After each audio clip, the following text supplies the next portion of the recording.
Hello, it's Charlie again. I hope you're having a beautiful day. Um, Today I wanted to show you a project that I've been working on, and I really like them, except I kind of messed up in the resin process, and I wanted to see if I could fix it and maybe to show you how to do it if you ever come across with these problems. You will see um, on the surface it's kind of bumpy and there are little imperfections that I don't like. Usually I don't mind the imperfections. I don't know if you can see it, but I wanted this to be flat like glass, and I messed up because I did kind of the wrong process, and I dipped them in resin and let the resin coat it and pour over it, but in some places it got too thin, and really I just don't like the look of it. So I'm going to try to fix it, and I'm gonna see if this will work. I poured my resin out. I did 1 capful of the hardener, 1 capful of the resin. I set up little pedestals for each of these discs that I made, and I covered the back side with masking tape. So I'm going to put them on these little bottle caps as a pedestal, and I'm going to pour over the resin over the top. Now I've let the resin sit for about 30 minutes. Usually have about a 20 to 40 minute work time on it, but I let it go because I want it to be thicker than the usual resin that I work with. So it's kind of thick, and hopefully it'll stay in a nice thick layer, and it'll self-level and make a beautiful coat at the end, and we'll see how that goes. I covered my surface with plastic because this is going to run over the sides, and it would ruin the table that it's just a little work table. But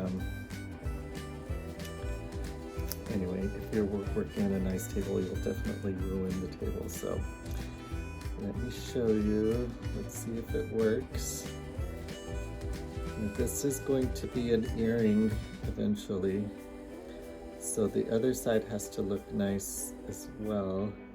And I'm just gonna do one side today and the other side tomorrow. Let's see if this is gonna work.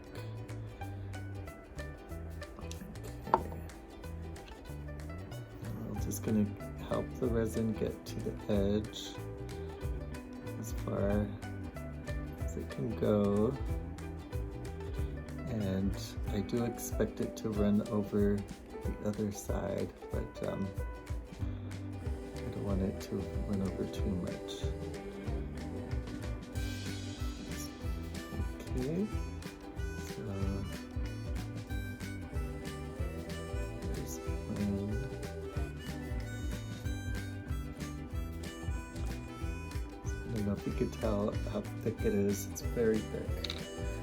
So that's one of them, and I'm just gonna keep doing the rest.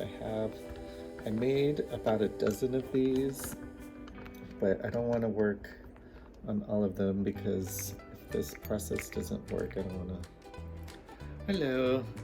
So time has passed. It's the next day, and I wanted to show you what it looks like. Now, it's perfectly level, and I'm very happy with that. So I'm really glad that that worked out. I fixed all the little bumps and ridges. Now it is hardened onto the other side like little drips. So now I'm just going to remove the masking tape, and hopefully all those drips will come off with it. I did a few others earlier and they worked out fine. So let's hope this one does as well. See all that resin drips. So I'm just taking all that off. And looks pretty good. So now what I'm going to do after this is mask it off on the other side, just the way I did this. I already mixed up some more resin, another batch, and I've let it sit for about 30 minutes, so it should be pretty thick. Now the masking tape didn't harm the earring, but you can see it, this is from previously, it still has the bumps that I'm trying to get rid of. So okay, so now I will flip it over. This is the good side and that's the not so good side. It's going to cover this up with masking tape.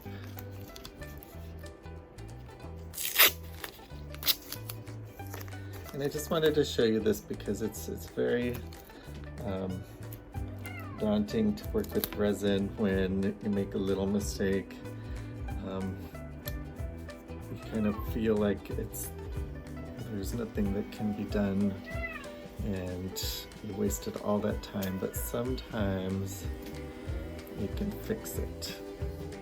So now I'm just cutting off the excess of this masking tape. Circle, and it doesn't have to be perfect, but get as close as you can.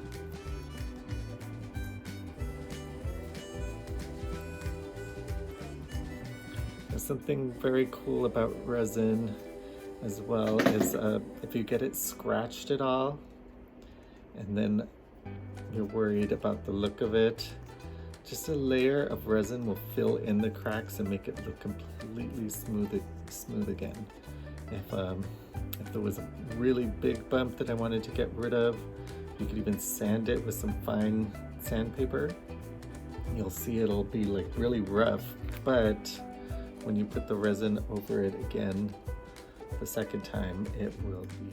Hello, it's me again. I let this dry overnight and I just wanted to show you it's exactly the same as the other one.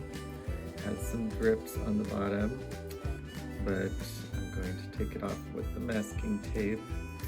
I did a few already and they looked pretty good, but there's still some bumpiness around the edges.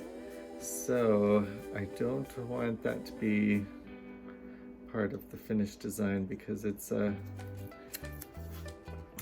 gonna look messy and I don't want that. So I went ahead and I sanded it down so that it's nice and smooth, and I'll show you that in just a second once I finish this.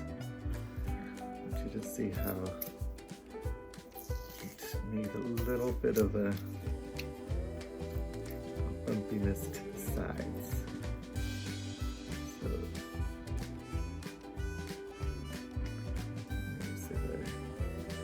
anyway, I went ahead and sanded them so they are nice and smooth.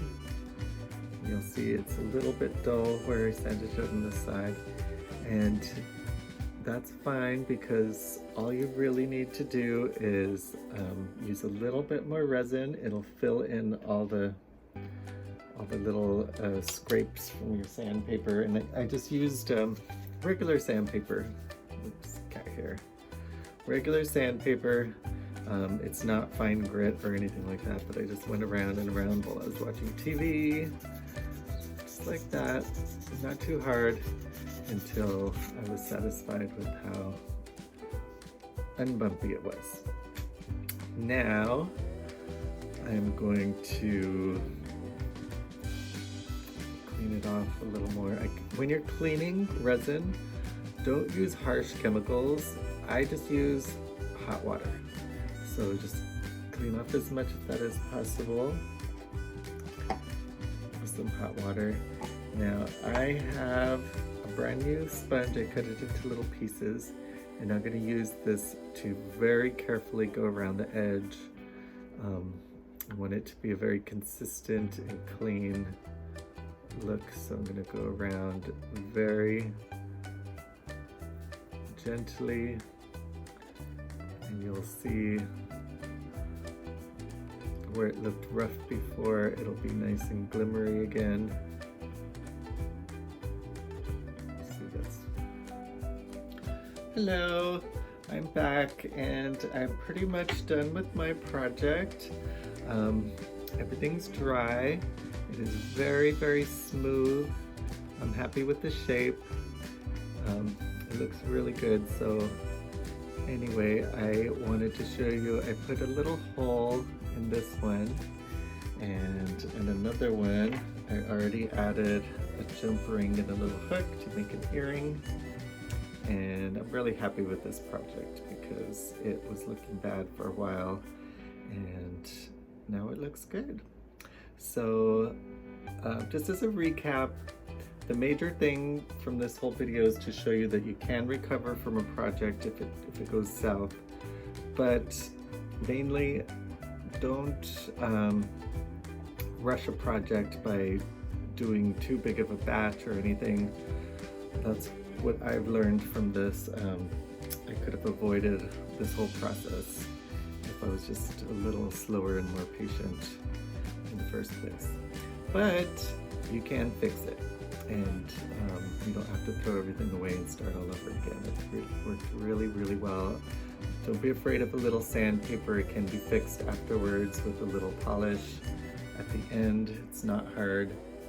And anyway, thank you so much for watching and have a beautiful day.